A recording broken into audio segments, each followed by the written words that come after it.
कि माई के दरबार में जाके कहत रे का हरि की नमी के दिन चढ़ेबो चुनरिया हरि की नारियर किन के फाइब माई हरि की नमी के दिन चढ़ेबो चुनरिया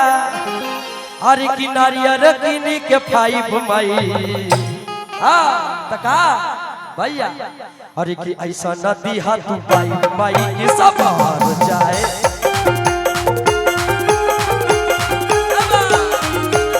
ऐसा नदी हाथ पाइब माई की सब हार जाए लाइफ माई अरे सीधा साधा होके थोड़ा हमरा खातिर लाइक माई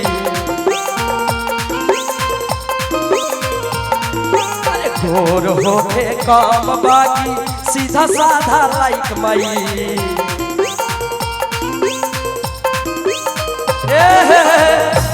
तो क्या कहना भैया क्या कहना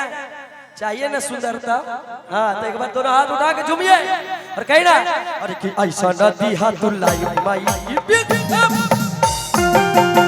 ऐसा नदी हाथ माई की सब हारा जाए लाइक माई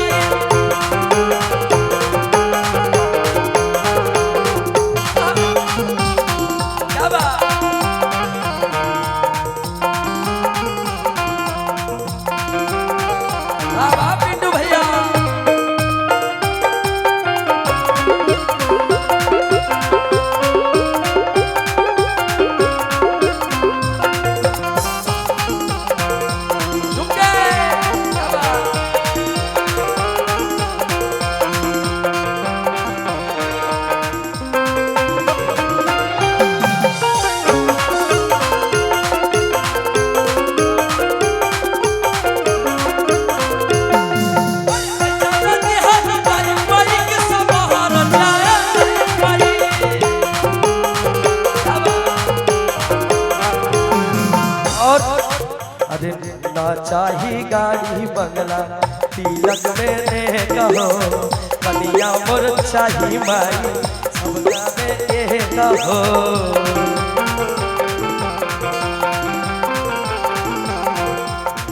अरे ना चाही गाड़ी ना चाही बंगला तिलक में कहो कनिया मोर चाही माई लाखों में कहो और भैया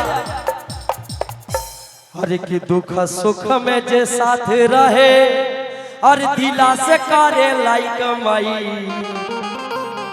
हर दुख सुख में साथ रहे जे और दिला से करे लाइक माई और जरा दहाड़ के और की ऐसा नदी हाथ पाई माई की सब हार जाए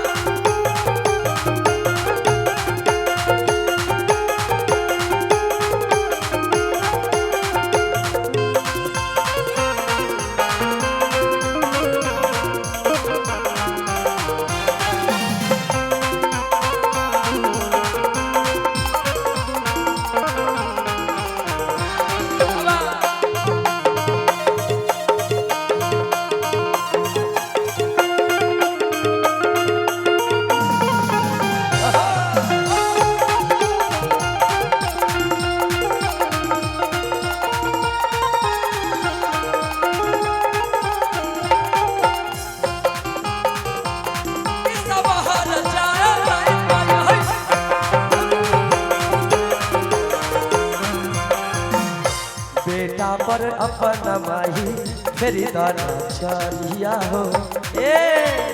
जानते क्या कहते भाई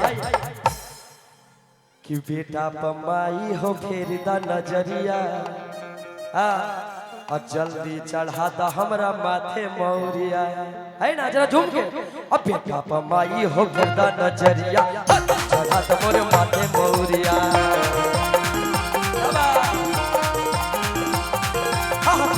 माई हो फिरदा नजरिया जल्दी चढ़ा तो मोर माथे मौरिया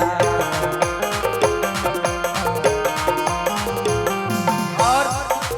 अरे आनंद राज हुआ के आनंद राज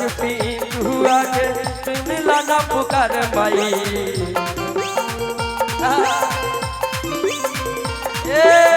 भैया अरे की आनंद राज हई चंदू बाबा के